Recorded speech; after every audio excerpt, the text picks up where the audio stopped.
আসসালামু আলাইকুম এভরিওয়ান, সবাই কেমন আছেন? দেশ এবং দেশের বাহিরে, কাছে কিংবা দূরে, যে যেখান থেকে সবাই আমার এই ছোট্ট ব্লগটি দেখছেন, আশা করছি সবাই ভালো আছেন।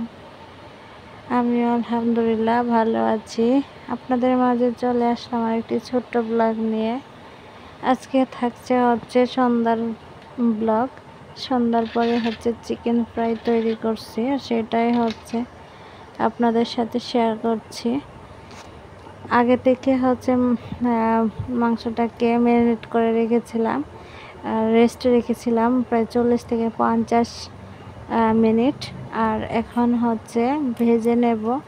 আর ম্যারিনেট করা মাংসটার মধ্যে আমি একটা ডিম ভেঙে দিছি, আর আদা, জিরা, হলুদের গুঁড়া দেয়নি, মরিচের গুঁড়ো, তারপর বারবিকিউ মশলা, 1 মুঠো ময়দা, চালের গুঁড়ি, এরপর জিরা গুঁড়া, এগুলা দিয়ে ভালোভাবে ম্যারিনেট করে রাখছিলাম। আর এখন প্রত্যেকটা পিস তেলে ভেজে নেব। আর এই ম্যারিনেট করা মাংসটা ব্রয়লার মুরগি ছিল, সেটাতেই আজকে ফ্রাই করছি। আর আজকে আচারের রস দিয়ে খাবো এই চিকেন ফ্রাই। সেই জন্য তৈরি করে নিলাম হুট করে। যাই হোক, সয়া সস এগুলা বাসায় ছিল না, যার জন্য যা ছিল তাই দিয়ে খাওয়া হবে। যেহেতু টক ঝাল মিষ্টি আচার ছিল, আর এই আচারের রসটা খেতে খুবই মজা হয়েছিল।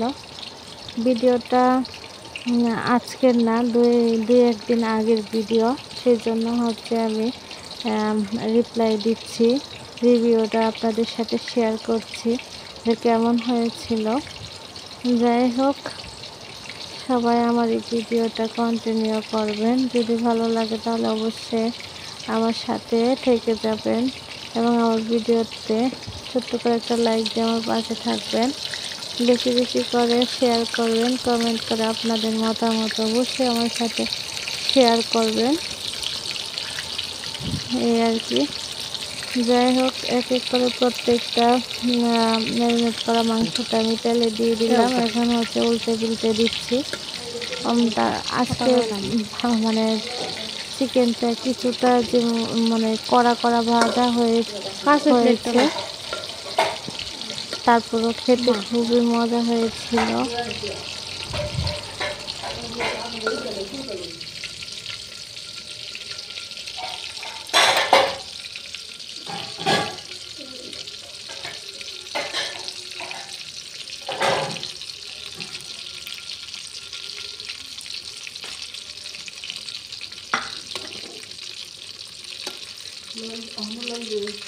ওলাই তো না, ওগুলো দিয়ে দিতে।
আমি মাংসগুলাকে ভাজা হয়ে গেছে তাই তুলে নিলাম, আর এখন হচ্ছে আরেক কড়াই ভেজে নেব। সেই ফাঁকে ফাঁকে হচ্ছে আমি আর আম্মু মিলে এই ভাজা ফ্রাইগুলোকে আচারের রস দিয়ে খেয়ে নেব। আর খুব মজা হয়েছিল, সবাই দেখতেই পাচ্ছেন আমি কত মজা করে খাচ্ছিলাম। খুব গরম গরম আর খুব মজা। না একটু টক ঝাল মিষ্টি ছিল রসটা, সেটা দিয়ে খাওয়া হয়েছে, অনেক মজা লাগছে। আজকের মতো সবার কাছে এখনই বিদায় নিয়ে নেব। আবারও চলে আসবো নতুন আরেকটি ছোট্ট ব্লগ নিয়ে। সবাই সে পর্যন্ত ভালো থাকবেন, সুস্থ থাকবেন, আর আমাদের জন্য দোয়া করবেন। আল্লাহ হাফেজ, আসসালামু আলাইকুম।